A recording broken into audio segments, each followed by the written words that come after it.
কথাটা বলতে চাচ্ছি না, আবার না বললেও নাই।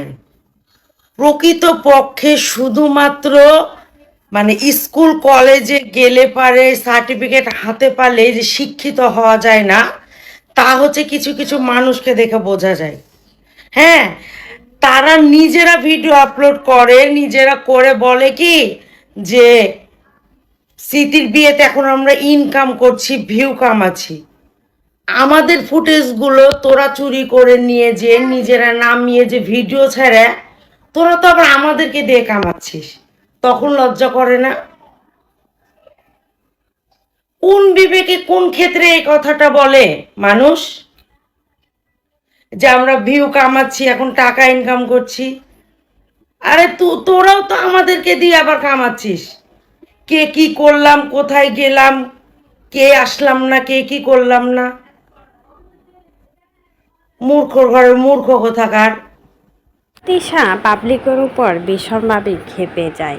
সবাই বলছিল তৃষা নাকি স্মৃতির বিয়েতে ব্যবসা করছে, আর এদিকে কে আসলো না আসলো সেটা জিজ্ঞেস করাতে এবার অনেক ভীষণভাবে ক্ষেপে যায়।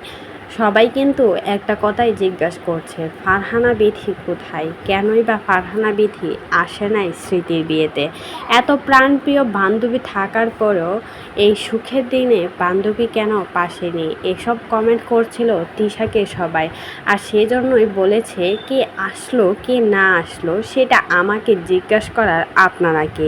যার যার পেজে গিয়ে জিজ্ঞাসা করেন না, আমাকে কেন জিজ্ঞাসা করছেন? আর আমরা যদি বিয়ে ব্যবসা করেই থাকি তাহলে আপনারা তো আমাদের থেকে বেশি বিয়ে ব্যবসা করছেন।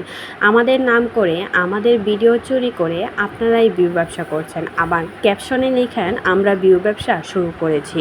নিজেরা বিয়ে ব্যবসা করে টাকা ইনকাম করে খান, সেটার কোনো খবর নেই, এখন আসছেন আমাদেরকে নিয়ে কথা বলতে।